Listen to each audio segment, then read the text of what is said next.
If you don't want me to leave you, you'd better be careful, Adam. My husband, Adam, was sneering at me with an ugly smile. Next to him, my mother-in-law, Olivia, had the same creepy grin. That's right, we'll use you as much as we can, they said. Seeing this, I had to hold back my laughter. They didn't realize the real misunderstanding was on their part. Acting like I didn't know anything, I raised my voice and said, "What? I'm not your daughter-in-law anymore. I stopped being one a month ago." A little while later, lively voices echoed from the living room. Today, relatives had gathered to celebrate the completion of our new house. The guests invited by Adam and Olivia must have been shocked by the sudden turn of events. When they rushed into the living room, their faces turned pale. "You've done something terrible. How could you do this?" they said. But I stayed calm. "Don't worry. Everything is already set on my side. Now, the counterattack begins. My name is Jessica Jones, and I'm a nurse at a small clinic in town. I live with my husband, Adam, and my mother-in-law, Olivia. We got married a year ago when I was 32. At that time, I was working at a big hospital where I first met Adam, who was a patient there. He was in the hospital because of a broken bone. Adam seemed to fall in love with me at first sight and started chasing after me during his stay. "Jessica, I've never met anyone as kind and beautiful as you. Please think about having a serious relationship with me, with marriage in mind," he said. Even after he was discharged, Adam kept expressing his feelings for me. Eventually, his confident proposal, along with the fact that he worked at a big company, touched my heart. To be honest, I also really wanted to get married. It felt like the right time to settle down. Even though our relationship was brief, it was possible to move forward quickly as we were adults. However, my dad was a bit critical of my decision. "Hasn't it only been 4 months since you two met? Do you really need to rush into marriage? Are you sure there are no problems?" he asked. "There's no problem at all, Dad. You always worry too much," I replied. "You were raised in a single-parent household, so I understand why you're concerned," he said. I had lost my mother at a young age. When I was young, my father raised me on his own. He was often busy, and now he is on a work assignment out of state. Eventually, he gave his approval for my marriage, and we had a big wedding because the Jones family has many relatives. But soon, I realized that my happiness had peaked at that moment. My dad's worries had been right all along. When we got married, Adam suggested that we live with his mother. Adam's father had passed away a few years ago, and he was worried about leaving his mother alone. Since I was raised by a single parent, I understood how important it was to care for a parent. So I agreed. I knew living together could cause problems, but before the wedding, my mother-in-law seemed friendly and cheerful. Thinking things would work out, we chose a duplex apartment, hoping it would help us live separately, but close. But my expectations were too hopeful. Right after the wedding, Adam and his mother's personalities changed completely, and I found myself being treated like a servant. After we got married, I decided to change jobs to a clinic that didn't require night shifts, thinking it would be easier if I got pregnant. Knowing I had more time, my mother-in-law insisted I take on all the housework. Talking to Adam about it didn't help. He became focused on work and left everything at home to me. "Take care of my mother for me. I'm tired from work.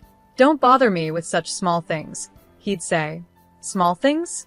I'm really struggling here," I'd reply, but Adam didn't care. "The problem is you can't handle it well. Wives are supposed to manage these things smoothly. Why can't you?" he would always say.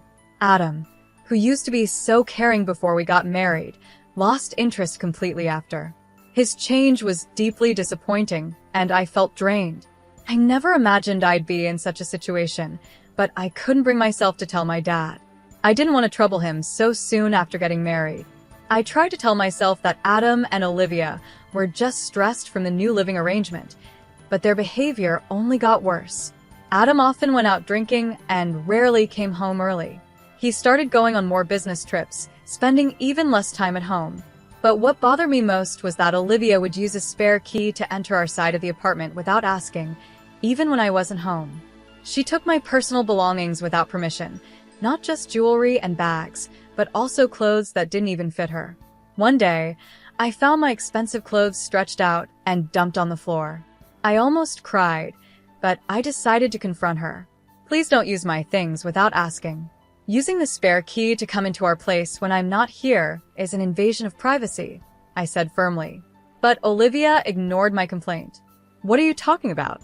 Moving between family members' rooms is natural. There's no such thing as privacy in a family, she said. At that moment, my frustration took over. Please apologize. This is completely unacceptable, I said, trying to stand my ground. Unacceptable? What an exaggeration. I'm a person too, and there are things I won't tolerate. If I have to, I'll call the police, I replied, my voice firm. Olivia's face twisted with anger, and she shouted back, it doesn't matter. We're family after all. Enough already. I was stunned and didn't know what to say. When Adam got home, I told him what had happened, hoping he would understand. But he didn't. As he was about to head to the bathroom, he said coldly, I thought you had some skills as a nurse, but you really are incompetent. Those words hit me hard. I felt like my world was falling apart. This was too much to handle. In that moment, I knew I had to get a divorce. I didn't want to worry my dad, but I began to think about how to bring it up and how to stand up to both Adam and Olivia. A few days later, Adam suddenly brought up the idea of buying a house. He was very excited about building a custom home to his taste, and I pretended to go along with it. Might as well let him build the house he wants, I thought. The harassment from Adam and Olivia continued, and I became more and more disheartened. As the new house was almost finished, it was a month before the move. Next month is the move. Are you done packing? Adam asked. It's almost finished. I've put away the clothes and dishes we don't use anymore, I replied, pointing to the stacked boxes in the corner of the room. Adam smiled widely. Good for you. I'll take you to the new house too. Someone as useless as you can be grateful that you're going, he said. But by then, I had already made up my mind. I'm not going with you. Please, I want a divorce, I said, my voice calm but firm. What? He snapped, clearly not expecting this. I'm done being a servant for you and your mother. I want a divorce, I repeated. The moment I said those words, Adam's face twisted with rage. He raised his hand, and before I knew it, I was on the floor from the force of his slap. Don't get cocky. You're not a house servant or a wife anymore. You're a maid. Pay $300,000 to celebrate the new house maid, he yelled. I held my cheek where he had slapped me, looking up at him in shock. I couldn't believe how cruel and inhuman he had become. Adam raised his hand again, but this time, he also lifted his foot, ready to strike me further. His words were like knives, cutting me deeply as he mercilessly insulted me. I just put up with everything on the surface, but inside, I was planning my revenge. I wasn't satisfied with just getting a divorce anymore. Adam didn't notice me smirking as I crouched down. A month later, we moved into the new house. It was a custom-designed house that Adam had carefully planned. The house had a big bedroom with a single bed, a fitness room, a study, and a bedroom and hobby room for Olivia.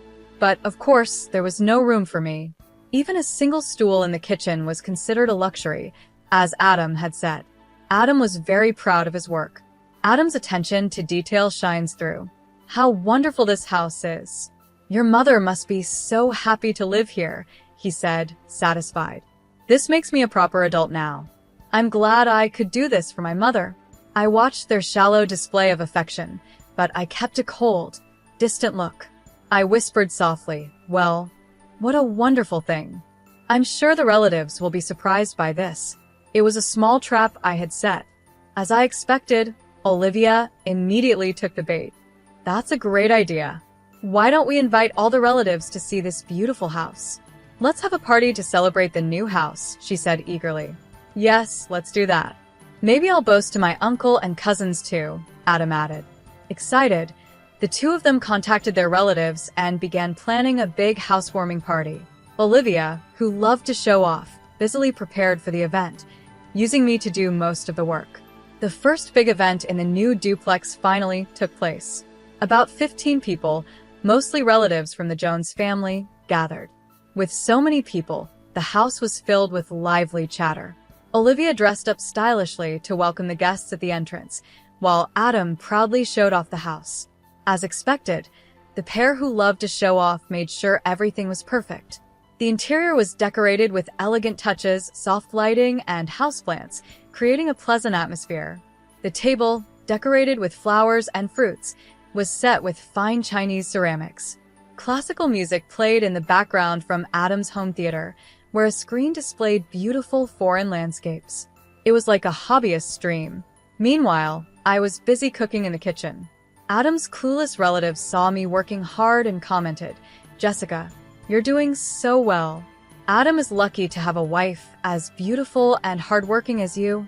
"That's not true," I replied, forcing a smile. Just then, Adam came over to me. "Come over here," he said, without explaining why. Okay," I answered, feeling uneasy. Even though I was still in the middle of cooking, he grabbed my arm and led me to another room. Soon Olivia followed, giving me a stern, cold look. "I saw you looking happy when my uncle praised you," Adam said.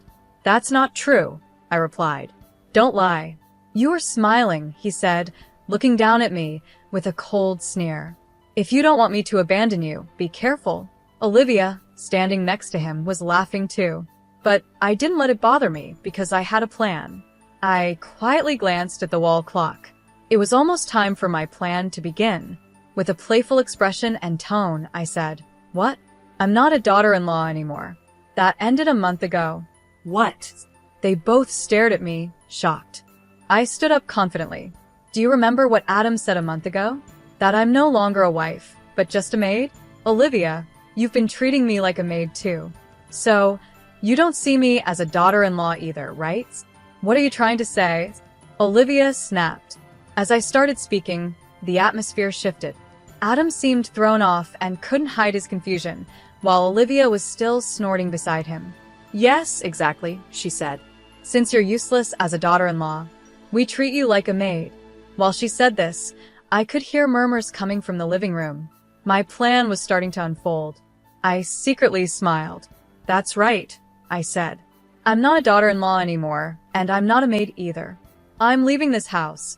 As soon as I said those words, the murmurs from the living room grew louder. Adam and Olivia noticed the noise and began to panic. "What's that sound? Is that my voice?" Adam asked. The two of them rushed into the living room, where the relatives were glued to the screen, watching a video. It was painful for me to watch, but it was necessary. The screen showed a moment where Adam was verbally abusing me and raising his hand to strike me. "What is this?" Adam shouted, his face turning pale.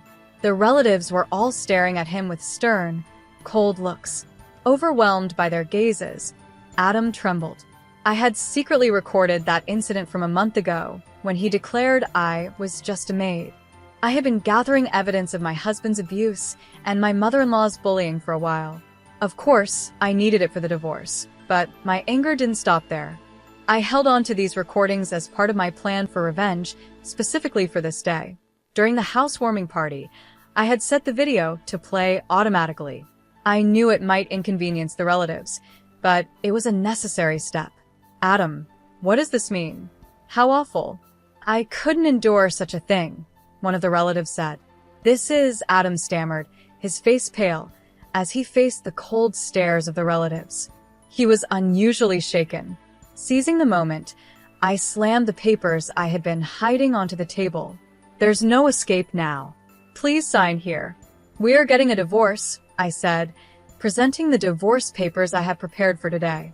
"I'm done being just a maid. I want a divorce," I said firmly. "Divorce? This is no joke, just a typical marital issue," Adam replied. "Typical? Is it normal to abuse and hit your wife? That's not a marriage." "I'm sick of you," I said.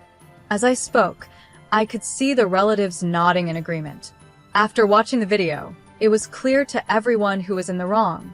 While Adam hesitated to sign the divorce papers, I decided to present my final move. "Also, it's clear you've been having an affair." "I have solid proof of it," I said, watching his face pale. "What?" he stammered. "I've always suspected something was off, especially with your earnings not increasing. So, I hired a detective agency to gather proof. It turns out your affair is with the daughter of a client CEO. This will definitely affect your career, I continued. I spread out the photos and documents on the table for everyone to see. The images showed Adam and the woman entering a hotel together. Don't look. Please don't look, Adam shouted, frantically trying to cover up the evidence as he lunged forward. I could barely hold back my laughter at how desperate he looked. I will be seeking a fair share of assets from both you and your partner. Since she's also married, there might be claims from her side too, I added. It's not that's not right, Adam stammered, but he couldn't explain what he thought was wrong. As usual, Olivia jumped in to defend him. What are you talking about? An affair is nothing. It could even be seen as a mark of a real man, Olivia said. I've told you many times that you're not fit to be a wife because you can't forgive even this much. She still didn't realize how her comments were making the relatives uncomfortable. I looked at her coldly, deciding it was time for my next move. Olivia, do you remember the terrible things you've done to me? I asked, taking out my smartphone. I had set it up to control the videos. I selected a specific clip and projected it onto the large screen. The video showed everything: how she made me do all the housework, including laundry and cooking, how she entered my room without permission, and how she used my things. There was even footage of her trying to wear my clothes, stretching them out until they were ruined. As the screen displayed Olivia's rude behavior, including scenes of her throwing laundry and criticizing my cooking, gasps of surprise echoed from the female relatives. When the video showed Olivia sneaking into my bedroom, the room was filled with shocked whispers. Everything was perfectly captured by the surveillance cameras I had set up. What is this? Filming our house without permission? This is a violation of privacy. Olivia screamed angrily, but it was too late.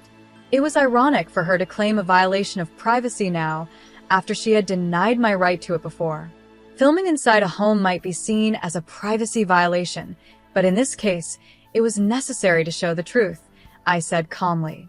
I no longer cared about any accusations. After all, it was Olivia who barged into my room uninvited and acted as she pleased. It was clear who was in the wrong.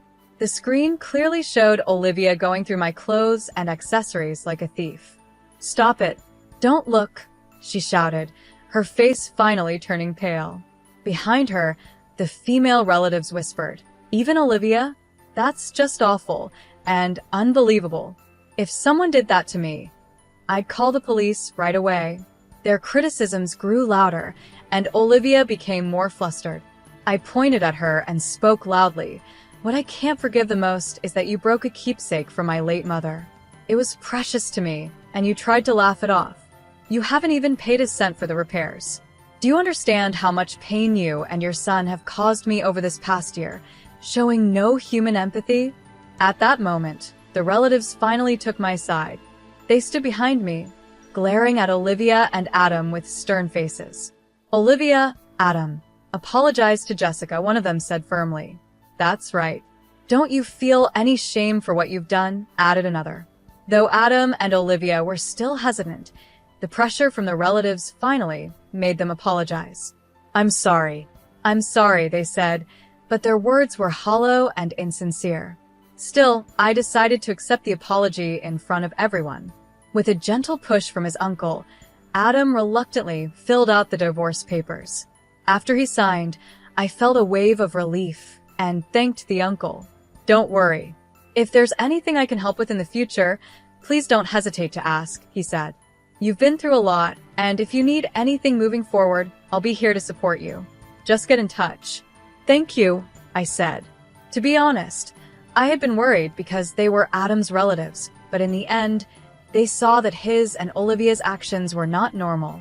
Before I left the house, some of them even gave me their contact information, offering support if I ever needed it. After the relatives left, only a defeated-looking Adam and Olivia remained. I felt so much lighter. In the quiet that followed, Adam was the first to speak. As expected, you've done something outrageous. How could you do this? He said, his voice shaking with anger. Olivia, too, turned her surprise into anger, but their words no longer affected me. This is what people mean when they say you reap what you sow, I said calmly. I'm going to submit the divorce papers now. I'll also take my belongings soon. I won't allow that. "Give me the divorce papers," Adam shouted, trying to grab the signed papers from me. But at that moment, someone stepped out from behind me, stopping him. "If you lay a hand on my daughter again," said the person, firmly standing in front of Adam, "I'll do the same to you," my father said as he quickly twisted Adam's arm behind his back. "Ouch! Ouch! Ouch! Dad!" Adam cried out. Right on time, my father appeared, and I moved to his side for safety. My dad, my only supporter, had been informed of my plan in advance. He had rushed over from his remote work location after hearing how I was going to stand up for myself today. No, it was just a small joke," Adam pleaded, trying to downplay everything. "There's no need to pretend anymore. I know everything the affair and what you've done to my daughter," my dad said firmly. "When I found out, I was furious." "Ouch. It hurts." Adam cried out again as my dad's grip tightened. My father was much bigger than Adam. When he was younger, he kept fit with boxing and US football, and he still kept up with running and weight training.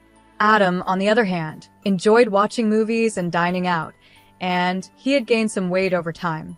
He was no match for my dad. Being a single father who had raised me with care, my dad was even more determined to get justice than I was. He looked at Adam with a cold, serious expression. "About your affair partner," my dad continued. "She's actually the daughter of the president of my company." "What?" Adam stammered. "Then you work at TCH Company?" "That's right. I'm the executive vice president of TCH Company," my dad replied. Adam's face turned pale within seconds. "I've already reported this matter to the president," my father continued. "According to the young lady, you hid the fact that you were married when you approached her.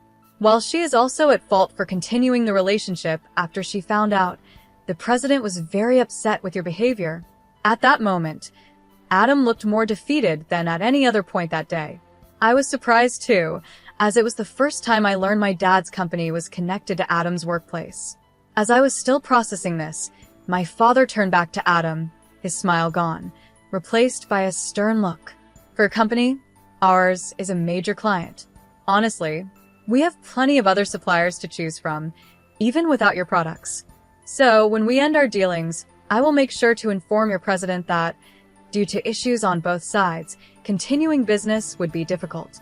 All transactions will be halted." Hearing this, Adam screamed and slumped down in despair. With that, he knew he would not only lose his chances of advancing in his career, but also his position at the company. He had caused a huge problem, and now it was catching up to him. He was left completely drained, standing there in shock.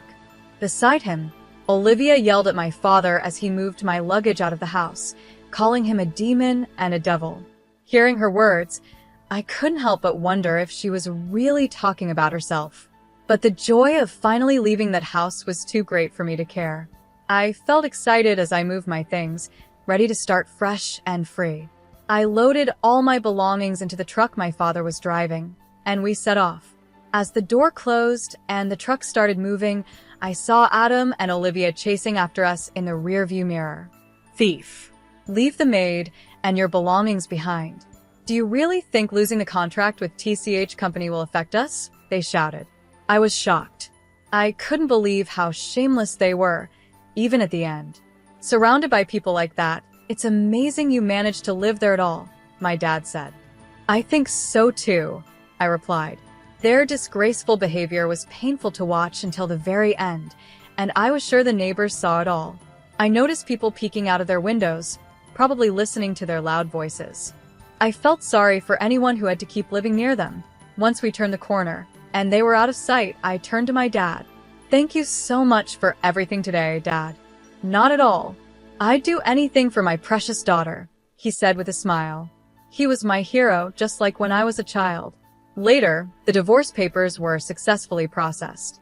With all the evidence I had, it was clear that Adam was at fault. We also managed to settle the division of assets. The house went to Adam, but he was struggling to keep up with the mortgage. Originally, he had relied on my income as a nurse and chose only the most expensive materials for the house. That luxurious house, which looked so impressive, didn't match our real life. Both the title and the mortgage were in his name, so he was left dealing with the heavy monthly payments. His savings were quickly running out. I was truly relieved that we didn't take out a joint mortgage. Of course, Adam had to pay me my share of the property. But it wasn't just me, he was also being claimed by the spouse of his affair partner. The president of his company was making sure all payments were done on time to regain trust, so there were no delays. Adam's boss was keeping a close eye on the situation to make sure I was paid, too. At work, Adam was uncomfortable and stressed. He had been sidelined within the company, and it was clear he was in a difficult situation. How did it come to this? He must have wondered. But for someone who always liked to show off, it would be hard to endure his new reality for long. On top of that, the president's daughter, who was Adam's affair partner, also ended up getting a divorce. She was fired from the family company, TCH, where she had been working. I was also firm in demanding an apology from her. As the pampered daughter of a company president, she probably never realized her mistakes before. Now, she faces the harsh reality of life, and Adam faces the severe backlash of a world he once took lightly. Both of them are haunted every day by the huge amounts they have to pay. Meanwhile, Olivia has started down a path of self-destruction. Knowing her son was struggling financially, she took up a part-time job. But she made things worse by stealing from the supermarket where she worked. When the store's inventory didn't match, the manager checked the security cameras and caught Olivia secretly taking items. When questioned, she didn't show any regret. She even argued, "There's so much here, a little bit won't hurt. It's because you're so stingy that the store isn't doing well." It also came out that she had been reselling some of the stolen goods online. Her actions led to her arrest, and she became known in the community for all the wrong reasons. Even after being released, she continued to live in that house, but it was nothing like the fine home it used to be. The house, once built to impress, soon became run down due to a lack of care. Years later, I heard that people in the community called it the garbage house. For years after my divorce, I began to think about marriage again. Encouraged by a friend, I decided to remarry. I met a kind-hearted, gentle man who understood me and gave me the support I needed. When I introduced him to my father, he quickly gave his approval, and I felt relieved to start my new married life. Later, we were blessed with energetic twin boys, and our home became lively and full of joy. Raising twins was challenging, but the support of our parents was a huge help. My in-laws were warm, thoughtful people who always respected my opinions on parenting. After all the hardships I had gone through, I felt deeply grateful to have met such wonderful people. My father adored his grandchildren, and the way he smiled when playing with them was something I had never seen before. "Peekaboo. Look, it's Grandpa." "Oh, Dad, your face is so unguarded," I'd tease. "Really? Do you think so?" he'd say, trying to hide his smile. But it never lasted long, and he quickly returned to his gentle, doting expression, fully embracing his role as a loving grandfather. Seeing him so happy made my heart overflow with joy. Beside me, my husband smiled warmly and leaned in close. "Thank you for giving me such wonderful children. Let's keep building our happiness together." "Yes, thank you so much," I replied. Moving forward, I'm committed to creating a loving, warm family. Together with my beloved family, I look forward to building a new life filled with joy and happiness.